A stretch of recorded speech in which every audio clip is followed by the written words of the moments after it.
Star 9 news కి స్వాగతం. Bulletin లో ముందుగా హెడ్లైన్స్.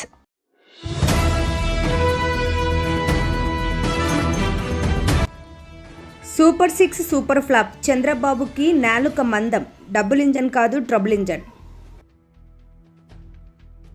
హాస్పిటల్లో జ్యోతిష్యుడు చెప్పాడని చిన్నారిని హింసించిన వారిపై కేసులు. మహిళా commission chairperson Rayapati Sailaja. Apollo హాస్పిటల్లో జ్యోతిష్యుడు చెప్పారని చిన్నారిని హింసించిన వారిపై కేసులు.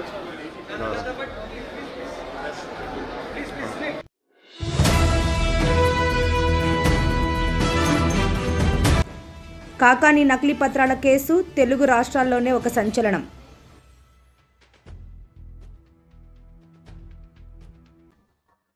Super 6 super flop. చంద్రబాబుకే నాలుక మందం. డబుల్ ఇంజన్ కాదు, ట్రబుల్ ఇంజన్. గుండె మీద చెయ్యి వేసుకుని చంద్రబాబు సమాధానం చెప్పాలి. ఎన్నికల ముందు మహిళా శక్తి పథకాన్ని P4లో కలుపుతామని ఎందుకు చెప్పలేదు? మానవత్వం గురించి జగన్ కు మాట్లాడే హక్కు లేదు. జగన్ గురించి మాట్లాడడం నా అజెండా కాదు. 5 ఏళ్లు మద్యం కుంభకోణం చేసి ఇప్పుడు జలాల మధ్యకు రావడం విడ్డూరం. ఉనికి కోసం బల ప్రదర్శనలు చేస్తున్నారు. పోరాటాలు చేసే నాకు అనుమతి ఇవ్వరు. టైర్ల కింద తొక్కుకుంటూ పోయే వాళ్ళకి అనుమతులు ఇస్తారంటూ ఏపీసీసీ చీఫ్ వైఎస్ షర్మిలారెడ్డి మండిపడ్డారు. రాష్ట్రంలో టీడీపీ, జనసేన, వైసీపీ 3 బీజేపీ పార్టీలేనని, ఒకరిది సక్రమ పొత్తు, మరొకరిది అక్రమ పొత్తు అని ఆమె అన్నారు. అధికారంలో ఉన్న 5 ఏళ్లలో జగన్ కూడా బీజేపీకి ఊడిగం చేశాడు. వైఎస్ఆర్ కొడుకయ్యుండి బీజేపీ అన్ని బిల్లులకు మద్దతిచ్చారు. ఇప్పుడు చంద్రబాబు రాత్రి పడ్డ గొయ్యిలో పగలు పడ్డారు. రాష్ట్రానికి ఏ ఒక్క మేలు చేయని బీజేపీకి బాబు, పవన్ ఊడిగం చేస్తున్నారని ఆమె మండిపడ్డారు.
బాబాయ్ చూడమ్మా.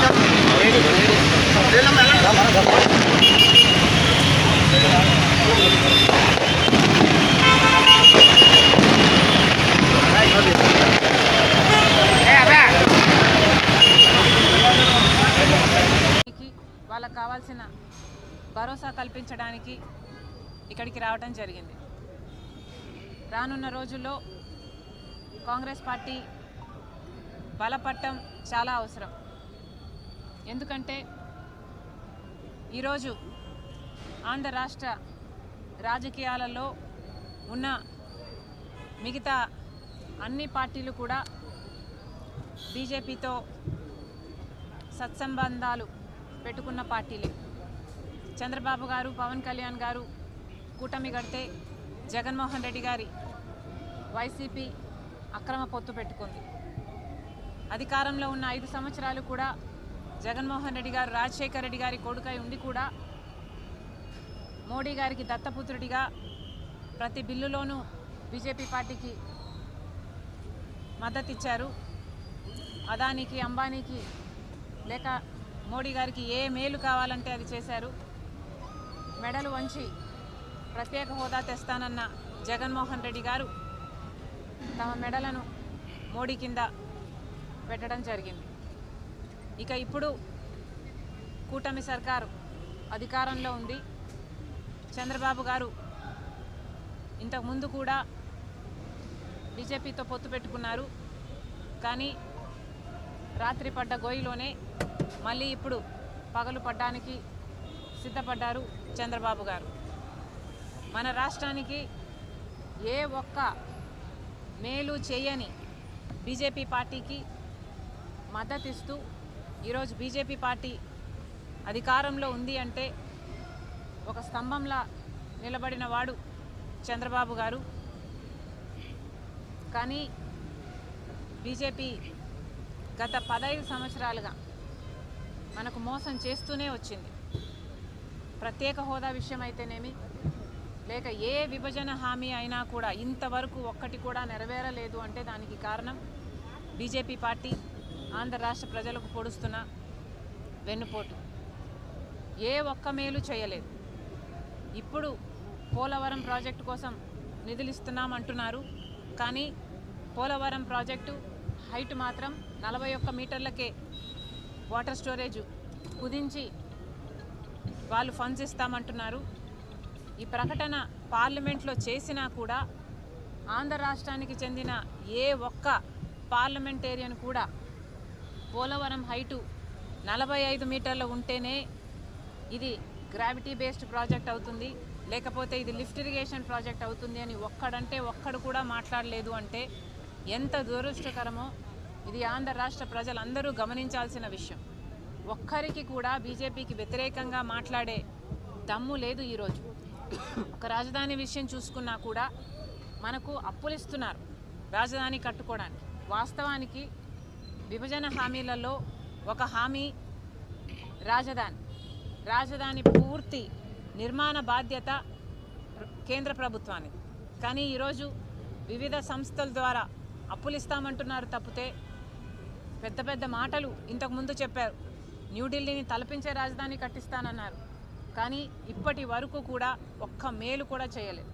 ఆఖరికి విశాఖ స్టీల్ కూడా ఎప్పుడు ప్రైవేటైజ్ అవుతుందో అని బిక్కుమంటూ అక్కడ వాళ్ళు కూడా బతుకుతున్నారు. ఇప్పటికీ కూడా విశాఖ స్టీల్ ప్రైవేటైజ్ చేయబోము అని వాళ్ళు పార్లమెంట్లో చెప్పిన మాట వెనక్కి తీసుకోవడం లేదు బీజేపీ. ఇంత అన్యాయం చేస్తున్నా కూడా చంద్రబాబు గారు, పవన్ కళ్యాణ్ గారు అదే బీజేపీతో కూటమి కట్టారు. నిన్న సభలో చూస్తే కూడా వాళ్ళు గొప్పలు చెప్పుకోవడమే. సంవత్సరం రోజులైంది అధికారంలోకి వచ్చి. డబుల్ ఇంజన్ అంటున్నారు. నిజంగానే డబుల్ ఇంజనో లేకపోతే ట్రబుల్ ఇంజనో వాళ్ళకు అర్థం కావటం లేదేమో, కానీ జనాలకైతే అర్థమవుతుంది. సూపర్ 6 అన్నారు, సూపర్ ఫ్లాప్ అయ్యే పరిస్థితికి వచ్చింది. ఇదే రీతిలో పోతే మాత్రం సూపర్ 6 ఎలా అమలు అవుతుందో చంద్రబాబు గారు ఆంధ్ర రాష్ట్ర ప్రజలకు సమాధానం చెప్పాలి. అన్నదాత సుఖీభవ అని పథకం కింద ప్రతి రైతుకి 20,000 రూపాయలు ఇస్తామన్నారు. సంవత్సరం గడిచిపోయింది, ఒక్క రైతుకు కూడా ఇవ్వలేదు. ఇవ్వాల్సిన రైతులు దాదాపు 80 లక్షల మంది అయితే ఇస్తున్నది మాత్రం 45 లక్షల మందికి. ఇలా ప్రతి పథకంలోనూ, లేకపోతే అమ్మఒడి అనే కార్యక్రమం అయితే ప్రతి పిల్లాడికి ప్రతి చైల్డ్కి 15,000 రూపాయలు ఇస్తామని చెప్పారు. కానీ ఇంతవరకు ఒక్కరికి కూడా ఇవ్వలేదు. ఇక మీదట ఇస్తామంటున్నారు. అది కూడా 20 లక్షల మందికి 87 లక్షల మంది ఉంటే 67 లక్షల మందికి మాత్రమే ఇస్తామంటున్నారు. ఇలా ప్రతి సూపర్ 6కు చెందిన హామీలో మీరు కోతలు పెట్టుకుంటూ పోతే మరిది అమలు చేసినట్టు ఎలా అవుతుంది అని అడుగుతున్నాం చంద్రబాబు గారు. నిరుద్యోగ భృతి ఇస్తామన్నారు. ఈ హామీ చంద్రబాబు గారు ఇంతకుముందు ముఖ్యమంత్రిగా ఉన్నప్పుడు కూడా ఇచ్చారు. అప్పుడు ఎగ్గొట్టారు, ఇప్పుడు కూడా ఎగ్గొడతారు అనే అనిపిస్తుంది. 3,000 రూపాయలు నిరుద్యోగ భృతి ఇస్తామన్నారు. ఇప్పటి వరకైతే అసలు దాని గురించి ఊసేలేదు, అసలు మాట్లాడమే లేదు చంద్రబాబు గారు. మహిళల మహాశక్తి పథకం అన్నారు. ప్రతి మహిళకు, పేదవాళ్లకు దాదాపు 2 కోట్ల మంది ఉంటారు మన రాష్ట్రంలో. వాళ్ళందరికీ కూడా నెలకు 1,500 అంటే సంవత్సరానికి 18,000 రూపాయలు చంద్రబాబు గారు ఇస్తామన్నారు. ఇది చాలా హెవీ బడ్జెట్ స్కీమ్. కానీ ఇప్పుడేమో P4కు లింకు పెడుతున్నారు. ఎలక్షన్లప్పుడు మీరు చెప్పలేదు కదా P4కు లింకు పెడతాము అని. మరి ఇప్పుడు ఎందుకు లింకు పెడుతున్నారో చంద్రబాబు గారు సమాధానం చెప్పాలి. మొత్తం అంతమంది మహిళలకు మోసం చేయడానికి సిద్ధపడ్డారు చంద్రబాబు గారు అంటే మరి సూపర్ 6 సూపర్ ఫ్లాప్ అయ్యింది అనక ఏమనాలి? చంద్రబాబు గారే సమాధానం చెప్పాలి, కూటమి సర్కారే సమాధానం చెప్పాలి. గ్యాస్ సిలిండర్కు సంబంధించి కూడా అరాకొరా ఇస్తున్నారు. ఇక మహిళలకు సంబంధించిన ఫ్రీ బస్ అయితే చాలా చిన్న పథకం. పక్కన కాంగ్రెస్ అధికారంలో ఉన్న రాష్ట్రాలు. నెల్లూరు అపోలో హాస్పిటల్లో జ్యోతిష్యుడు చెప్పాడని చిన్నారిని హింసించిన వారిపై కేసులు. మహిళా commission chairperson Rayapati Sailaja. Apollo హాస్పిటల్లో జ్యోతిష్యుడు చెప్పాడని చిన్నారిని హింసించిన వారిపై కేసులు. మహిళా కమిషన్ చైర్పర్సన్ రాయపాటి శైలజ.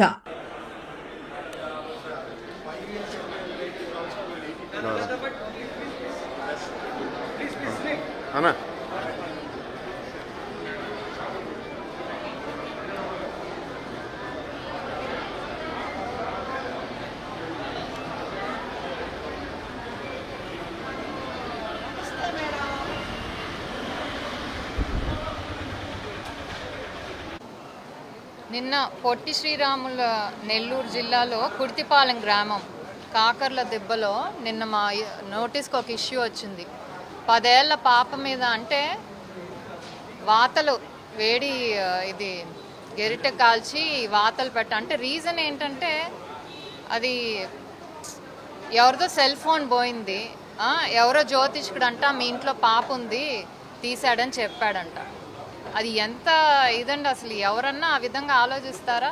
ఆధారాలు లేవు, ఏమీ లేవు, కేవలం ఆ జ్యోతిష్కుడు చెప్పాడు ఆ పాపే తీసుంటుంది మీ ఇంట్లో అని చెప్పి కనీసం పాపకి మాట్లాడే అవకాశం ఇవ్వకుండా, చెప్పే అవకాశం కూడా ఇవ్వకుండా వేడి గరిటె తీసుకొని కాల్చి మూతి మీద, చేతుల మీద, కాళ్ళ మీద వాతలు పెట్టారంటే ఎంత అమానుషమో మనందరం కూడా ఆలోచించాలి.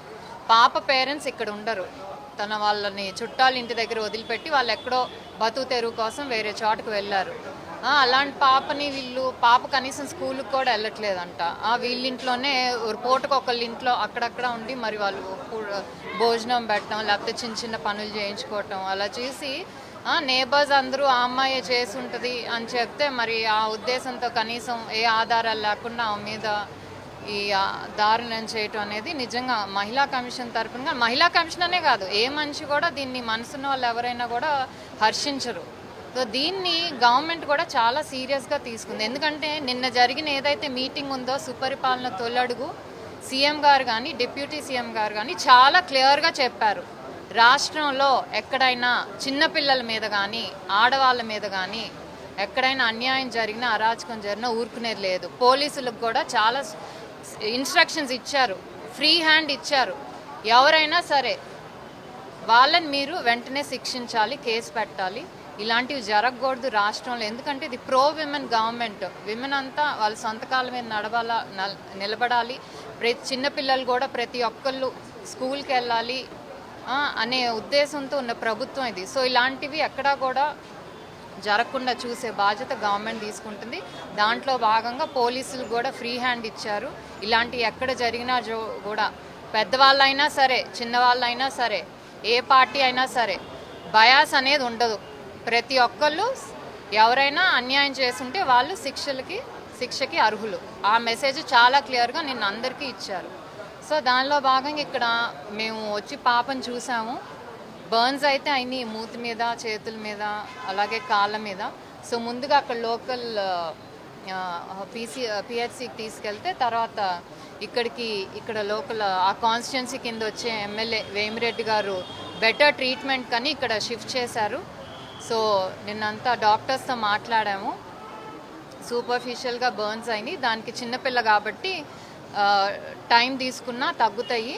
సో సో అప్పటి వరకు కూడా ఆ బాధ్యత ఎమ్మెల్యే గారే తీసుకున్నారు. అలాగే పాప ఇక్కడి నుంచి డిశ్చార్జ్ అయ్యాక ఏదర్ హోమ్కి తీసుకెళ్ళడం కానీ లేకపోతే స్కూల్లో జాయిన్ చేయటం, ఈ బాధ్యత అంతా కూడా మేడం గారు తీసుకుంటా అన్నారు. అలాగే గవర్నమెంట్ కూడా దీన్ని మళ్ళీ ఇలాంటివి జరగకుండా స్ట్రిక్ట్ యాక్షన్ అయితే తీసుకుంటుంది. అక్యూజ్ మీద అయితే మొత్తం 5గురిలో 4గురిని అరెస్ట్ చేశారు. వాళ్ళ మీద నాన్ బెయిలబుల్ సెక్షన్స్, హత్యాయత్న ప్రయత్నం, ఎందుకంటే చిన్నపిల్ల ఇంకొంచెం ఎక్కువ అయి ఉంటే అది చనిపోయే అవకాశం ఉంటుంది కాబట్టి నాన్ బెయిలబుల్ సెక్షన్స్ కూడా పెట్టారు. దానికి తగ్గట్టే యాక్షన్ ఉంటుందండి. సో మేము జరుగుతున్నాం, మనకి 1 స్టాప్ సెంటర్స్ అని ప్రతి జిల్లాల్లో ఉన్నాయండి. కేవలం 181 3 డిజిట్సే నంబరు. ఎక్కడ ఏ ఇబ్బంది ఆడపిల్లలకు కానివ్వండి, మైనర్స్కి కానివ్వండి, ఆడవాళ్ళకి ఎక్కడేమైనా అన్యాయం జరుగుతున్నా మీరు ఒక్క ఫోన్ కాల్ చేస్తే చాలు. మా పీడీస్ వీళ్ళందరూ ఇక్కడే ఉంటారు. ఎక్కడ ఇన్సిడెంట్ అయినా కూడా ఫస్ట్ పీడీస్ వెళ్ళి పోలీసులతో కోఆర్డినేట్ చేసుకుని, లేకపోతే హాస్పిటల్స్ అయితే హాస్పిటల్స్తో కోఆర్డినేట్ చేసుకొని ఇవన్నీ వాళ్ళకి మళ్ళీ ఎక్కడికి వెళ్ళటానికి అవకాశం లేకపోతే ముందు 1 స్టాప్ సెంటర్లో ఒక 5 నుంచి 7 రోజుల వరకు ఉంచుకుంటారు. తర్వాత ఇంకా ఎక్కువసేపు వాళ్ళకి ఎవరూ లేరు, వాళ్ళకి ఒక నీడ కావాలంటే మళ్ళీ హోమ్స్కి తీసుకెళ్తారు. పిల్లలకి ఎడ్యుకేషన్ అవసరం అయితే స్కూల్స్లో జాయిన్ చేస్తారు. సో ఇవన్నీ కూడా గవర్నమెంట్ వాళ్ళ బాధ్యతగా కేంద్ర సహకారంతో అలాగే రాష్ట్ర సహకారంతో ఇలాంటి సెంటర్స్ ఉన్నాయి, ఇలాంటి హోమ్స్ ఉన్నాయి. తప్పకుండా అందరూ కూడా వీళ్ళు ప్రభుత్వం నడిపి ఇలాంటివి ఫెసిలిటీస్ ఏమన్నాయో అవి ఉపయోగించుకోవాలి. ఇలాంటి సంఘటనలు ఎక్కడైనా మీకు చిన్నపిల్లల మీద ఎక్కడైనా జరుగుతుందన్నా కేవలం ఆ నంబర్కి ఫోన్ చేయండి, వాళ్ళు కేర్ తీసుకుంటారు. ఇలాంటి సంఘటనలు కాకాని నకిలీ పత్రాల కేసు తెలుగు రాష్ట్రాల్లోనే ఒక సంచలనం. రాజకీయ ప్రత్యర్థులపై ఇలాంటి ప్రయత్నం చేయడం ఇదే తొలిసారి. విదేశాల్లో నా కుటుంబానికి ఆస్తులున్నాయని ప్రజలు అనుమానించే పరిస్థితి తెచ్చారు. అందుకే సీరియస్గా తీసుకొని క్రిమినల్ కేసుతో పాటు క్రిమినల్ డిఫర్మేషన్ సూట్లు ఫైల్ చేశాను.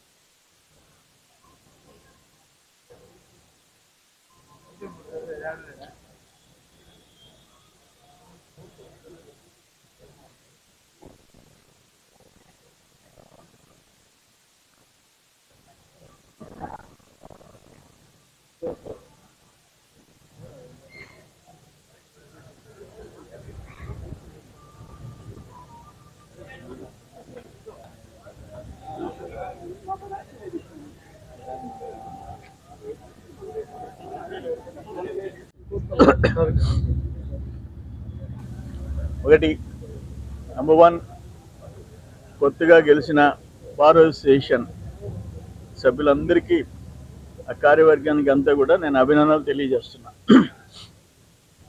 మరి ఈరోజు ఏంటంటే కోర్టులో ఆయన 1000 కోట్ల ఆస్తుల గురించి మాజీ మంత్రి కాకాని గోవర్ధన్ రెడ్డి నా మీద చేసిన, మా కుటుంబం మీద చేసిన ఆరోపణల మీద సివిల్ డిఫమేషన్ వాయిదాకి అటెండ్ అయినాను.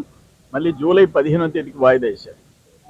అక్కడ నిన్న ఎమ్మెల్యేస్ ఎంపీ స్పెషల్ కోర్టులో క్రిమినల్ డిఫమేషన్ 1000 కోట్ల విషయంలో నిన్న వాయిదా ఉండింది. దాదాపు 2 hours నా సాక్ష్యం అంతా చెప్పడం జరిగింది. మళ్ళీ ఎల్లుండికి రేపటికి వాయిదా వేసినారు. సో ఇవన్నీ కేసులు ఉన్నాయి. అవి కాక వాళ్ళు వైసీపీ నాయకులు నా మీద పెట్టించిన కేసులకి వాయిదాలకు తిరుగుతున్నారు. ఆ రోజు 1000 కోట్ల ఆస్తులు నేను కేసు పెట్టకపోతే నేను లోకం దృష్టిలో ఓ పెద్ద అవినీతి పరుణ్ణి. 1000 కోట్లు ఇతర దేశాల్లో దాచుకున్నాను. అందుకని కేసు పెట్టాల్సి వచ్చింది. క్రిమినల్ కేసు పెట్టా, క్రిమినల్ డిఫమేషన్ వేసా, సివిల్ డిఫమేషన్ వేసా. ఒక రాజకీయ నాయకుడు ప్రత్యర్థి మీద ఆరోపణలు ప్రత్యారోపణలు ఉంటాయి. కానీ ఫస్ట్ టైం తెలుగు వాళ్ళ హిస్టరీలో ఉమ్మడి రాష్ట్రంలో ఒక రాజకీయ నాయకుడు ఆయన ప్రత్యర్థి మీద ఆయన భార్య మీద, ఆయన కొడుకు మీద, ఆయన కుటుంబ సభ్యుల మీద ఇతర దేశాల్లో 4 దేశాల్లో సింగపూర్, మలేషియా, హాంకాంగ్, బ్యాంకాక్ నాకు 1000 కోట్లు ఉందనంటే అందరూ కొంతమంది అయినా అనుమానించే పరిస్థితి వచ్చింది. ఎందుకంటే డాక్యుమెంట్స్ పెట్టాడు, బ్యాంక్ అకౌంట్స్ పెట్టాడు, నేను ఆ దేశాలకు వెళ్ళినట్టు ఇమిగ్రేషన్ స్టాంప్స్ పెట్టాడు, పాస్పోర్ట్లు పెట్టాడు. అక్కడ నాకు 500 కోట్ల ప్రాజెక్ట్ ఇచ్చాడు, పవర్ ప్రాజెక్ట్ బ్యాంకాక్లో, పవర్ ప్రాజెక్ట్. మలేషియా అయితే ఒక 68 ఎకరాలు, మలేషియాలో ఒక ప్లాట్, 3 బిల్డింగ్లు, ఇవన్నీ చూపించాడు. నేనేమంటున్నానంటే ఎవరన్నా తెలియకుండా నా మీద ఆస్తులు పెట్టేశారేమో, నేను లక్కీ అనుకున్నా. చూస్తే అన్ని ఫేక్ డాక్యుమెంట్స్. సో ఈయన ఎవరి చేత అయితే ఫేక్ డాక్యుమెంట్స్ తయారు, ఈరోజు డేట్ ఎంత, 24 అంటే 22 రాత్రి అరౌండ్ రాత్రి 9-10 గంటలప్పుడు అటాక్ చేశారు. ఆయనకి సర్జరీ చేసేటప్పటికి రాత్రి 2:30 దాకా పట్టింది అపోలోలో, రాత్రి 2:30. అంత దుర్మార్గాలకి నెలవైపోయింది వైసీపీ వాళ్ళు. మేము అధికారంలో ఉన్నా మా వాళ్ళని కత్తులతో పొడుస్తున్నారు. అండ్ గ్రేట్ కాకాని ఇవన్నీ డెఫినెట్గా వీటన్నిటికీ మాకు ఒకటే నమ్మకం, న్యాయం, న్యాయస్థానాలు, దేవుడు, ప్రజలు వాళ్ళు చూసుకుంటారు. ఓకే, జగన్మోహన్ రెడ్డి వ్యాన్తో గుర్తించి వార్తను ముగించే ముందు ముఖ్యాంశాలు మరోసారి.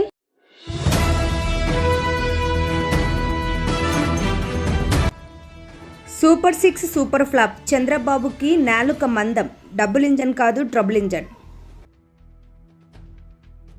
హాస్పిటల్లో జ్యోతిష్యుడు చెప్పాడని చిన్నారిని హింసించిన వారిపై కేసులు. మహిళా commission chairperson Rayapati Sailaja. Apollo హాస్పిటల్లో జ్యోతిష్యుడు చెప్పారని చిన్నారిని హింసించిన వారిపై కేసులు.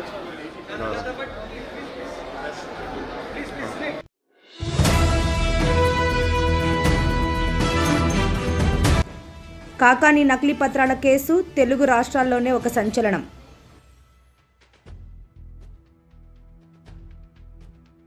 మరిన్ని లేటెస్ట్ అప్డేట్స్ కోసం చూస్తూనే ఉండండి Star 9 Live.